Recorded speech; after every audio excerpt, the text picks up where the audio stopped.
Welcome दोस्तों, स्वागत है आप सभी का। बात कर रहे थे भारतीय इतिहास के कुछ विषयों के बारे में। तो भारतीय इतिहास से रिलेटेड ये जो आपका सब्जेक्ट कोड है 109, इसमें हम भारतीय इतिहास का कौन सा समय पढ़ने वाले हैं? हम पढ़ने वाले हैं मुगल भारत, यानी वो समय जब भारत के अंदर आपको देखने के लिए मिलेगा मुगल साम्राज्य। ठीक है। और मुगल साम्राज्य में आपको पता है एक अच्छा खासा मुगल वंश रहा है, जिसमें सबसे महत्वपूर्ण शासक रहे हैं आपके अकबर, है ना। जहीरुद्दीन, बाबर, अकबर भी आप इन्हें कह सकते हैं, है ना। तो इसमें क्या है, अकबर के टाइम पीरियड की बात करें तो इन्होंने लगभग 1556 से लेकर और आप याद रखिए 1605 तक ईस्वी तक क्या किया है, शासन किया है। और सबसे महत्वपूर्ण शासक माने जाते हैं अकबर। और यही खास बात यह है कि आपकी इस बुक में सिर्फ इतनी ही हिस्ट्री आपको दी गई है। लगभग आप मान के चलिए 50 साल की पीरियड की हिस्ट्री ही आपको इस पूरी बुक में पढ़नी है। मतलब जो भी कॉन्सेप्ट आप यहाँ पर पढ़ेंगे, जो भी व्यवस्थाएं, जो भी प्रणालियां आप यहाँ पर पढ़ेंगे, वो सारी व्यवस्थाएं, सारी प्रणालियां आपको सिर्फ और सिर्फ किसकी मिलेंगी? अकबर के शासनकाल की मिलेगी। किसके शासनकाल की? आप याद रखिए, अकबर के शासनकाल की व्यवस्थाएं आपको यहाँ पर देखने के लिए मिलेंगी। जिनमें है सबसे पहले जमींदार कौन थे, सबसे पहले इनको समझिए, इनकी भूमिका क्या थी, इनके कार्य समझाने हैं आपको। मुगलों की मुद्रा प्रणाली कैसी थी? मुगलों की मुद्रा प्रणाली कैसी थी? ये मुद्रा प्रणाली हम किसके रेफरेंस में बताने वाले हैं? अकबर के रेफरेंस में बताने वाले हैं। फिर इसके बाद सुलह कुल की नीति जो अकबर ने लागू की थी। राजस्व खेती जिसे इजारा कहा जाता है दोस्त, ये वाली व्यवस्था अकबर के शासनकाल की। और दो महत्वपूर्ण व्यवस्था, एक तो दिल्ली सल्तनत की मैंने आपको पढ़ाई थी, क्या इक्ता प्रणाली। जब मैं आपको दिल्ली सल्तनत करा रहा था तो मैंने वहां पर आपको इक्ता व्यवस्था समझाई थी, जिसमें इक्तदार होते हैं। सेम ऐसी ही प्रणाली यहां पर आपको जागीर प्रणाली मिलेगी। इक्ता प्रणाली का नाम बदलकर मुगल शासन में क्या कर दिया था, जागीर प्रणाली कर दिया था। और अकबर के अधीन मनसबदारी व्यवस्था क्या थी, ये सभी मैं आपको पढ़ाऊंगा। ये आपको दिख रहे होंगे छोटे छोटे कॉन्सेप्ट, लेकिन ये एग्जामिनर के मोस्ट फेवरेट कॉन्सेप्ट हैं। आपको इस क्लास में से 100% मैं कहता हूं 2 से 3 क्वेश्चन एग्जाम में देखने के लिए मिल जाएंगे, है ना। चाहे कहीं से भी सवाल बना ले, इन व्यवस्थाओं से क्वेश्चन हर बार आता ही आता है। एक भी क्वेश्चन आप स्किप नहीं करेंगे। और ये सारे ही क्वेश्चन और इसके अलावा मोस्ट रिपीटेड क्वेश्चन हमने अपने गेस्ट पेपर्स में डलवा दिए हैं दोस्त। तो आप क्या कर सकते हैं, हमारे गेस्ट पेपर्स इस व्हाट्सएप नंबर से पेड फॉर्म में ले सकते हैं। कोई भी आपका डाउट होगा वो इस गेस्ट पेपर से सोल्व हो जाएगा। ठीक है, चलिए करें कहानी को स्टार्ट। बहुत बढ़िया। जमींदार कौन थे, पहले इनको समझिए। जमींदार कुछ नहीं थे, स्थानीय स्तर पर सामंत या फिर भूमि के स्वामियों को क्या कहते हैं, हम जमींदार कहते हैं। जो अपने क्षेत्र में भूमि और किसानों से क्या करते थे, टैक्स को वसूलते थे। और वे किसानों और मुगल प्रशासन के बीच एक कड़ी थे। सिर्फ इतनी सी बात है, मैं आपसे कहता हूं ये एक स्थान है, ध्यान से समझिए। ये कोई जगह है, यहां पर क्या है, एक जमींदार का शासन है। जमींदार का काम क्या है, यहां पर रहने वाले जितने भी किसान हैं, यहां पर रहने वाले जितने भी किसान हैं, उन सभी से टैक्स कलेक्ट करना है और कहां तक पहुंचाना है, मुगल सम्राट तक पहुंचाना है। तो एक बात बताइए, क्या सम्राट और किसान डायरेक्टली कनेक्टेड है? आप कहेंगे नहीं सर, यहां पर मध्यस्थ, मीडिएटर का काम कर रहे हैं आपके जमींदार। जमींदार इस व्यवस्था में क्या है, जमींदार इस व्यवस्था में मध्यस्थ की भूमिका निभा रहे हैं, एज अ मीडिएटर काम कर रहे हैं, है ना। वो भूमि के मालिक भी है, राजस्व को कलेक्ट भी करेंगे और प्रशासन भी चलाएंगे। तो जमींदार सबसे पहले तो क्या करते थे, किसानों से टैक्स वसूलने का काम करते थे। साथ साथ वो अपनी इस जमीन पर, ये जो मैंने बॉक्स बनाया था इसे जमीन मान लेना, अपनी इस जमीन पर कुछ घुड़सवार सैनिकों को भी रखते थे। समय आने पर मुगलीय सेना में आप मान के चलिए उन सैनिकों का इस्तेमाल किया जाता था। फिर आता है वे अपने क्षेत्र में कानून और व्यवस्था बनाए रखने का जिम्मा भी उन्हीं का ही था। सिंचाई प्रणाली का प्रबंधन करना। और बाद में कुछ जमींदारों ने क्या किया था, अपने स्वतंत्र राज्य स्थापित कर लिए थे। और यही मुगल शासन के पतन का कारण भी बना था दोस्त। मुगल शासन के पतन का सबसे इंपॉर्टेंट कारण इसी को ही माना जाता है कि जिन जमींदारों को जागीरें दी गई थी वहां पर व्यवस्था चलाने के लिए, उन जमींदारों ने क्या किया, यहां पर अपनी स्वतंत्र जागीरें स्थापित कर ली। स्वतंत्र का मतलब उन्होंने मुगल शासन से बिल्कुल अलग होकर काम करना स्टार्ट कर दिया और इससे मुगल साम्राज्य छोटा होता चला गया, स्पेशली औरंगजेब के बाद के समय में। मंदिरों को, मस्जिदों को और विद्यालयों को संरक्षण देना भी इन्हीं का ही काम था। अब जमींदारों को समय आने पर कौन सी व्यवस्था से जोड़ा गया, मनसबदारी व्यवस्था से जोड़ा गया। जो मतलब जमीनों के, बड़े बड़ी जमीनों के मालिक थे, उनको एक रैंक दे दी गई, एक मनसब दे दिया गया और उनसे कहा गया कि आपकी ये रैंक होगी और आप इतने सैनिकों को अपने पास रखेंगे। इससे क्या होगा, मुगलीय सेना तैयार भी हो जाएगी और टैक्स कलेक्शन भी आसान हो जाएगा। ये व्यवस्था जमींदारी व्यवस्था, और आप कह सकते हैं दूसरी कौन सी व्यवस्था मैंने आपको बताई, जमींदारी व्यवस्था और दूसरी आपकी मनसबदारी व्यवस्था, दोनों को आपस में क्या कर दिया गया, यहां पर जोड़ दिया गया, कनेक्ट कर दिया गया। बात समझ में आपको आ रही है नहीं आ रही, बताइए दोस्त। यहां तक आपके सामने कोई डाउट वगैरह उत्पन्न हो रहा हो तो पूछिए।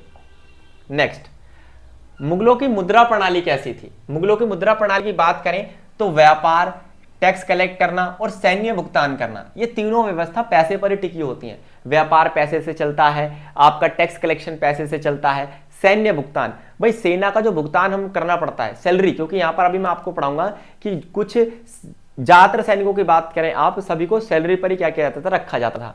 तो तीन स्तर की मुद्रा प्रणाली आपको देखने के लिए मिलेगी। एक को कहते हैं मोहर, क्या कहते हैं, मोहर कहते हैं। दूसरा है रुपया और तीसरा है दाम, दाम कहिए इसे आप, दम ना कह के दाम कहिए।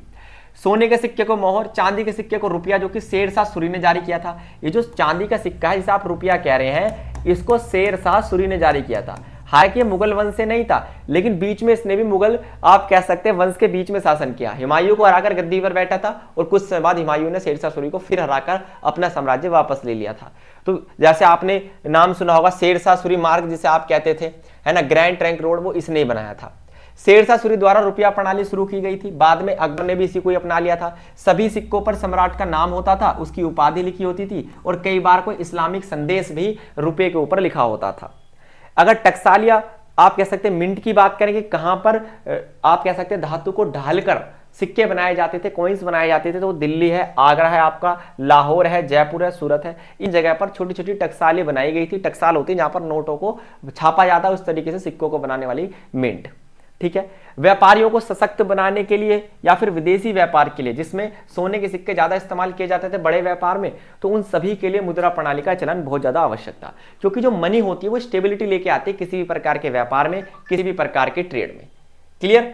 चलिए, सुलह ए कुल क्या है? सुलह कुल को ध्यान से समझिए दोस्त। सुलह कुल मतलब एक ऐसी नीति जो कि किसने लागू की थी? सुलह कुल की नीति जारी की थी आपकी अकबर ने। दोस्त ध्यान से इस चीज को आपको समझना है, अकबर ने सुलह कुल की नीति लागू की थी। सुलह कुल जो कि एक आप कह सकते हैं अरबी शब्द है जिसका मतलब है सार्वभौमिक शांति। सुलह कुल मतलब सार्वभौमिक शांति, उर्दू शब्द कह सकते हैं आप इसको।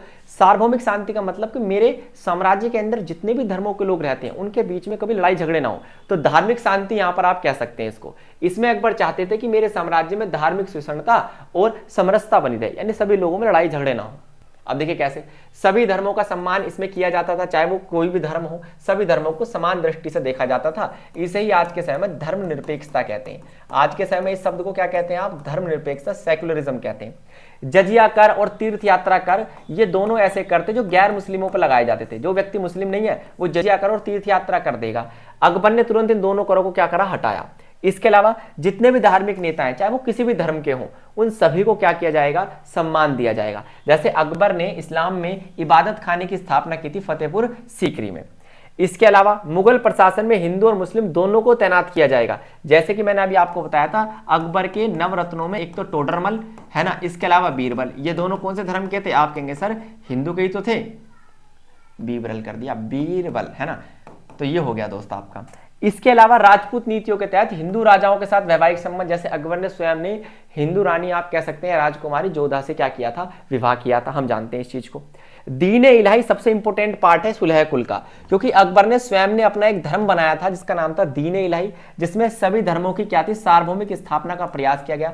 सभी धर्मों की अच्छी अच्छी बातें उठाकर क्या करी? इस धर्म में डाली। हालांकि ये धर्म सफल नहीं हुआ, क्योंकि अगर सफल होता तो आज भी ये मौजूद होता, लेकिन फिर भी एक अच्छी शुरुआत थी सभी धर्मों में शांति बनाने की। अब बात करेंगे जागीर प्रणाली की और मनसबदारी प्रणाली की। बढ़िया क्वेश्चन है। देखिए जागीर क्या होता है? मैं कहता हूं मान लीजिए पूरा क्या है दोस्त? साम्राज्य है। ये पूरा क्या है आपकी नजरों में? साम्राज्य है। इसमें क्या कि छोटी छोटी जमीन के टुकड़े क्या कर दिए गए? बांट दिए गए। इन जमीनों को क्या कहा गया? इन जमीनों को जागीर कहा गया। इन जमीनों को क्या कहा गया? जागीर। जो व्यक्ति इस जागीर का मालिक होता था उस व्यक्ति को जागीरदार कहा गया। हालांकि हमेशा याद रखना, दे वर नॉट ओनर, वो मालिक नहीं थे, जागीरदार मालिक नहीं थे। उनको जमीन दी गई थी सम्राट द्वारा। जमींदार तो मालिक होते थे, लेकिन जागीरदार उस जमीन के मालिक नहीं थे, बल्कि वो तो सिर्फ वहां पर राजस्व कलेक्ट करने के लिए बनाए गए थे। इसलिए इसे राजस्व संग्रहण की विधि आप कह सकते हैं। भूमि के अधिकार को यहां पर क्या कहते हैं? जागीर कहते हैं। और जो व्यक्ति उस भूमि का आप कहेंगे देख रेख करता है, स्वामी नहीं है, याद रखना, गलती से मत लिख देना कि जो जागीर का मालिक है वो जागीरदार नहीं। जो जागीर से टैक्स कलेक्ट करेगा, जागीर की देख रेख करेगा, वो जागीरदार होगा। ठीक है। अब होता क्या था? जागीर का अस्थायी स्वामित्व। अस्थायी स्वामित्व का मतलब आप टेम्पररी मालिक होंगे। मनसबदारों को वेतन के बदले जागीरें दे दी जाती थी। अब देखिए मनसबदार कौन थे? सेना के बड़े अधिकारियों को मनसबदार कहा जाता, रैंक दी होती थी उनको। तो जो मनसबदार थे, जो जमींदारों में से चुने गए थे, उन्हीं को ही कई बार क्या किया जाता था, जागीरदार नियुक्त किया जाता था। मतलब मनसबदार कुछ जमींदारों में से बना लिए जाते थे और कुछ जागीरदारों में से बना लिए जाते थे। बात समझ में आई? आगे चलिए। जागीरदार इन जागीरों से टैक्स वसूलते थे और मुगल सम्राट तक पहुंचाते थे। कई प्रकार की जागीरें होती थी। एक तनख्वाह जागीर होती थी जो सैलरी के तौर पर दी जाती थी। मान लीजिए जमीन का कोई टुकड़ा सैलरी के तौर पर दिया जाता है, वो चीज। एक होती है वतन जागीर जो राजपूत और मराठा राजाओं को क्या की गई थी, दी गई थी। इसके अलावा मशरूत जागीर जो कुछ विशेष सेवाओं के बदले दी गई थी। कड़ी निगरानी, जागीरदारों को समय समय पर ट्रांसफर कर दिया जाता था रोज। रीजन ये है, मान लीजिए कोई जागीरदार यहां पर पिछले 50 साल से जागीरदार बना हुआ है, तो ऐसी कंडीशन में क्या होगा, ध्यान से समझिए, वो कब्जा कर लेगा क्योंकि वो रग रग से इसके वाकिफ हो जाएगा, तो कब्जा करने के चांस बढ़ते हैं। इसलिए इसको एक जगह टिकने नहीं देना, इसको क्या करते जाना, ट्रांसफर करते जाना समय के साथ, ताकि ये एक जगह टिके ना, अपनी स्थिति को मजबूत ना कर पाए। बात समझ में आई? चलिए, यहां तक कोई दिक्कत नहीं है। मनसबदारी व्यवस्था पर आ जाते हैं। मनसबदारी जो प्रणाली है ये प्रशासन के साथ साथ सैन्य प्रणाली है। ये थोड़ी सी अलग है जागीरदारी से। वहां सिर्फ टैक्स कलेक्ट करना था, यहां पर आपको सेना की देखरेख करनी है। मनसब का मतलब होता है रैंक। आपने रैंक तो सुना ही होगा, जैसे आर्मी में होती है कर्नल, मेजर, ब्रिगेडियर। ऐसे यहाँ पर प्रत्येक अधिकारी को जात और सवार के अनुसार रैंक दी जाती थी। अब जात का मतलब यह है कि आपका वेतन कितना है, आपकी स्थिति क्या है। अब फॉर एग्जाम्पल मान लीजिए आप आज के समय में कांस्टेबल और आपकी सैलरी मान लीजिए 45,000 रुपए, तो ये तो हो गई आपकी जात। सवार क्या है, घुड़सवार सैनिकों की संख्या। लेकिन आपके नीचे कितने हवलदार काम करते हैं, है ना भाई, कितने हवलदार काम करते हैं, है ना, वो चीज है। मान लीजिए आप हेड कांस्टेबल है तो आपके नीचे कितने हवलदार काम करते हैं। मान लीजिए आप एसएचओ है तो आपके नीचे कितने हवलदार, कितने सब इंस्पेक्टर, कितने असिस्टेंट सब इंस्पेक्टर, एएसआई काम करते हैं, ये आपका सवार होगा। तो एक मनसबदार की जात और उसके नीचे काम करने वाले सैनिकों की संख्या के हिसाब से उसकी पोस्ट बनती थी।